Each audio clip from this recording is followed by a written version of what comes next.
Chicken soup சுட சுட எடுக்க போறேனுங்க. எடுத்துட்டே பேசலாமுங்க. இவ்வாறு என தருமை சகோதரிகளை வேற லெவல்ல கொதிச்சாச்சு. இதோ இப்பத்துல இருந்து நம்ம அகப்பையை பயன்படுத்த போறோம். பக்கத்துல வைங்க, இப்படி ஒட்டி ஃப்ரேம்ல வரணும். இப்ப சிம்ல வச்சுட்டு இதை மட்டும் மேலால இந்த இடத்துல இருந்து மட்டும் எடுத்து ஊற்றணும். இதுக்கு முன்னாடி ஊத்திட்டு என்னென்ன ப்ராசஸ் பண்ணியிருக்கோம்னு சொல்றோம். இதுக்கு முன்னாடி 3 காணொளி இருக்கு, இது வரைக்கும் பார்க்காதவங்க பார்த்துங்க. இங்க பாருங்க, அகப்பையில இருந்து அப்படியே எடுத்து ஊத்துறோம். 2 பேர் உள்ள வீட்டுக்கு 2 நாளைக்கு 3 வேளைக்கு வர்ற மாதிரி எடுத்துக்கணும். 15 நாளைக்கு ஒருக்கா குளிர்காலங்கள்ல, அது இந்த மாதிரி மழை காலங்கள்ல கட்டாயம் இருக்கிற மாதிரி நாங்க பார்த்துக்குவோம். எங்களுடைய சளியை போக்குறதுக்கு இதுதான் அருமருந்து முதல் கட்டமாக. ஸோ வேற லெவல்ல இருக்கு மக்களே. அப்படியே சும்மா சிக்கன் சூப்பு அட்டகாசமா இருக்கும். இப்போ பார்த்தீங்கன்னா இந்த அளவுக்கு எடுத்துட்டு 2 பீஸ் சிக்கன் பீஸையும் எடுத்து போட்டுக்கலாம். இப்போ இங்க பாருங்க, இதுல இருந்து அந்த எலும்போட இதோட இருக்கிற மாதிரி சிக்கனை உப்பு போடல இது வரைக்கும் அதை நோட் பண்ணிக்கணும். இதுல உள்ள போட்டாச்சு. ஓகேங்களா? இப்போ தள்ளி வச்சிருக்கோம், அது மேலே வச்சிருக்கோம். இப்போ இது கூட நம்ம ஃபைனலாக என்ன பண்ணலாம் அப்படின்னு கேட்டிங்கன்னா, உப்பை போட்டுட்டு, சரிங்களா, கல்லுப்பு எங்கிங்க,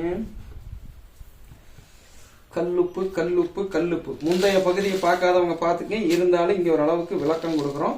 ஸோ இப்போ இது எல்லாத்துக்கும் சேர்ந்து இவ்வளவு கல்லுப்பு போதுமானது. இப்போ கலக்கி விடுறேன். இப்போத்தான் ஈரல் சேர்த்தணும். முந்தைய காணொலியில் சொல்லியிருப்பேன் இல்லைங்களா, ஈரல் அது வரைக்கும் போடாதீங்க. இப்போ 8 போடுறேன், நல்லா பார்த்துங்க. 8 போட்டிங்கன்னா தெரிக்காது, அதே நேரம் சீக்கிரம் கலங்கியும் கிடைக்கும்.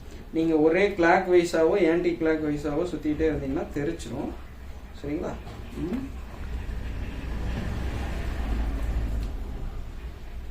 இப்போ இங்கே பாருங்க, ஈரல், சரிங்களா, கோழியோடைய ஈரல் அவ்வளோதான்.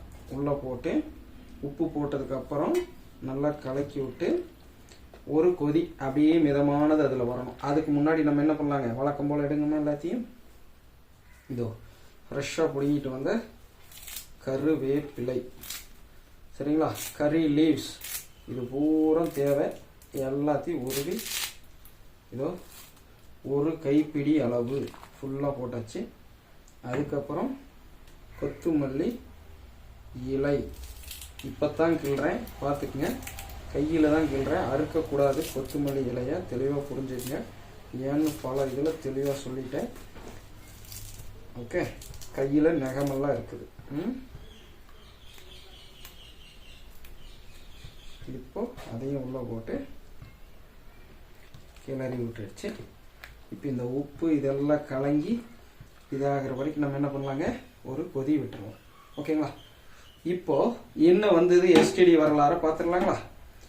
இந்த சிக்கன் சூப்பு எப்படி தயாரிச்சிருக்கிறோம், என்னென்ன இன்கிரீடியன்ஸ்னு தெளிவாக ஒரு இதில் பார்த்துக்கலாங்க. போனதாட்டி இந்த மாதிரி எடுத்து போட்டப்பவே, ஆனால் அந்த சிக்கன் வீடியோலேயே கொஞ்சம் சொல்லுங்கண்ணா என்னென்ன இன்கிரீடியன்ஸுன்னு, அது கொஞ்சம் சிறப்பாக இருக்குன்னு கேட்டிருந்தீங்க. ஸோ உங்களுக்காக சொல்கிறேன், தெளிவாக தெரிஞ்சுங்க. முதல்ல பிராய்லர் கோழியை வாங்கிட்டு வந்தோம், சுற்றி செய்தோம், அதுக்கப்புறம் எடுத்து வச்சுட்டோம். அதை பார்த்துக்கிறீங்க. சுற்றி செய்கிறது ஏசிட்டிஸ் பெரிய ப்ராசஸ், பார்த்துக்கணும்.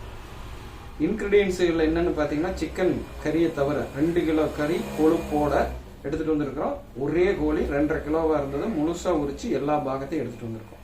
அதுக்கப்புறம் மரச்சிக்கு நல்லெண்ணெய், சுக்கு, அதுக்கப்புறம் வந்து பார்த்தீங்கன்னா சீரகம், கொத்தமல்லி, வரமிளகாய், சின்ன வெங்காயம், தேங்காய் ஃப்ரெஷ்ஷாக உடைச்சி ஒரு மூடி முழுசாக போட்டிருக்கிறோம். அது கூட மஞ்சள் பொடி போட்டு இரும்பு கடாயில் வறுத்து, அதுக்கப்புறம் அதை எடுத்து கொண்டு போய் ஆட்டாங்கல்ல நம்ம சொல்கிற மாதிரி நுண்ணுயிரிகளெல்லாம் சேர்ந்து வர்ற மாதிரியும், பாறை கொஞ்சம் மைக்ரான் கணக்கில் அதில் எப்படி சொல்லுவோம் உறைஞ்சி சேர்ந்து வர்ற மாதிரியும் ஆட்டி எடுத்துகிட்டு வந்து இந்த மண் சட்டியை பயன்படுத்தி மறுபடியும் கொஞ்சம் மரச்சக்கு நல்லெண்ணெய் ஊற்றி சுக்கை போட்டு உடைச்சி சின்ன வெங்காயம் கொஞ்சம் அறுத்ததை போட்டு கலரி விட்டுட்டு, அதுக்கப்புறம் அந்த மிளகா கூட்டை இதுக்குள்ளே போட்டு, அந்த மிளகா கூட்டுலேயும் மறுபடியும் நம்ம சொல்கிற சுற்றி செய்த கறியை தூக்கி உள்ளே போட்டு, அந்த கறியை நல்லா நம்ம வந்து பார்த்தீங்கன்னா ஸ்ட்ரீம் பாயிலில் 2 தாட்டி வேக வச்சு, அதுக்கப்புறம் ஆட்டாங்கல் கழுவி எடுத்துட்டு வந்த தண்ணியை ஊற்றி 2 கொதி விட்டு, இப்போ எடுக்கிற இடத்துக்கு முன்னாடி இப்போ இந்த காணொலியில் தொடக்கம் வந்திருக்குது.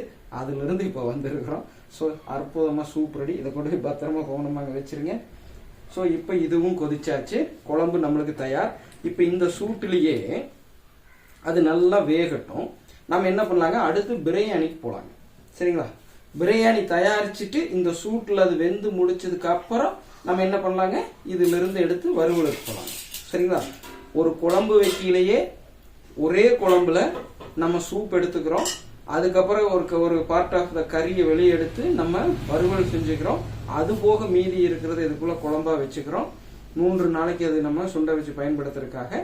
சரிங்களா? பிரியாணி தனியா செய்யறோம், தனியா கறி வைப்போம். ஸோ நம்ம குரு வைத்திய வாழ்வியல்ல ஒரு சிக்கனை ஒரு கோழியை முழுசா வாங்கிட்டு வந்தா எத்தனை ஐட்டங்கள் என்னென்ன மாதிரி பதார்த்தங்கள், அதாவது நம்ம பக்குவத்துல குரு வைத்திய உணவகம் இருந்தா பவுன் ஃபுட்ஸுடைய பாரம்பரிய முறையில செய்யறாங்கிறத தெரிஞ்சுக்கங்க.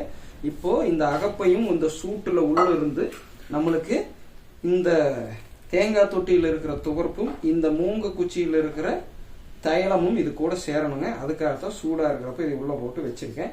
ஸோ இது இங்க சேர்ந்துட்டு இருக்குது. நம்ம என்ன பண்ணலாம்னா இந்த பக்கம் மாறிட்டு நம்ம அடுத்த பிரியாணிக்கு வரலாம். வழக்கம் போல வாங்க போகணுமா, போடுங்க என்று கடை. எல்லோரும் இயற்கையோடு இணைவோம், இன்பமாய் வாழ்வோம். நான் உங்கள் பவுனம்மா. நன்றி, வணக்கம்.